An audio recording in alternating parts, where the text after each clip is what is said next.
আইপিএলকে মানদণ্ড ভেবে বিশ্বকাপে যারা রান বন্যার আশা করছেন তাদের হতাশ করেছেন বাংলাদেশ অধিনায়ক নাজমুল শান্তর মতে বিশ্বকাপে 160-70 রান হবে।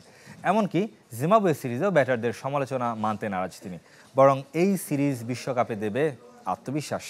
কাল জানা যাবে বাংলাদেশের বিশ্বকাপ স্কোয়াড।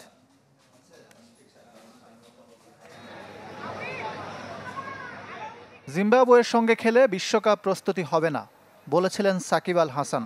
শুধু কথায় নয়, কাজেও প্রমাণ দিলেন বিশ্বসেরা অলরাউন্ডার। সিরিজ শেষে সবার যখন বাসায় ফেরার তাড়া, সাকিব তখন ব্যস্ত ব্যাটিং অনুশীলনে। বিশ্বকাপের আগে সাকিবের এই সিরিয়াসনেস নতুন নয়।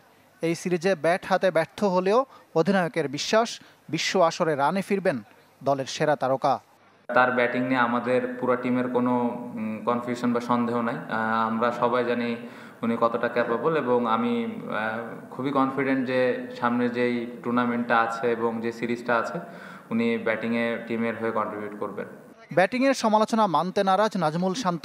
জিম্বাবুয়ে সিরিজেও দেখছেন উন্নতি, বিশ্বকাপের আগে আত্মবিশ্বাস নাকি বাড়িয়েছে। অবশ্যই আমার মনে হয় যে খুব ভালো একটা সিরিজ গিয়েছে। সিরিজ জিতলে অবশ্যই কনফিডেন্স বাড়ে। যদি চিন্তা করা যায় অবশ্যই অনেক পজিটিভ দিক আছে, এবং আমরা যে জিনিসগুলো আশা করেছিলাম অলমোস্ট আমরা ওই জিনিসগুলোর কাছাকাছি যেতে পেরেছি। নাজমুল শান্তর দাবি, আইপিএলের মতো রান হবে না বিশ্বকাপে। 160-70 রানের সম্ভাবনা দেখছেন তিনি। কিন্তু জিম্বাবুয়ের বিপক্ষে ঘরের মাঠে এই রানও যে করতে পারেনি বাংলাদেশ। আইপিএলের সাথে ইন্টারন্যাশনাল মিলানোই যাবে না। আমার মনে হয় লাস্ট ইয়ার পিএসএলেও এরকম 200+ রান হয়েছে, 250 রান হয়েছে। বাট ইন্টারন্যাশনাল আমি যতটুকু জানি যে 160 to 175, 180, 200 রান যদি কোনো টিম করে এটা খুব ভালো একটা স্কোর, এবং এটা সচরাচর রেগুলার কিন্তু দেখা যায় না। তো আমার মনে হয় যে ওয়ার্ল্ড কাপে এরকমই রান হবে। ধারাবাহিক ব্যর্থতার পরও লিটনের উপর আস্থা টিম ম্যানেজমেন্টের। সোমবার আনুষ্ঠানিকভাবে ঘোষণা হবে বিশ্বকাপ স্কোয়াড।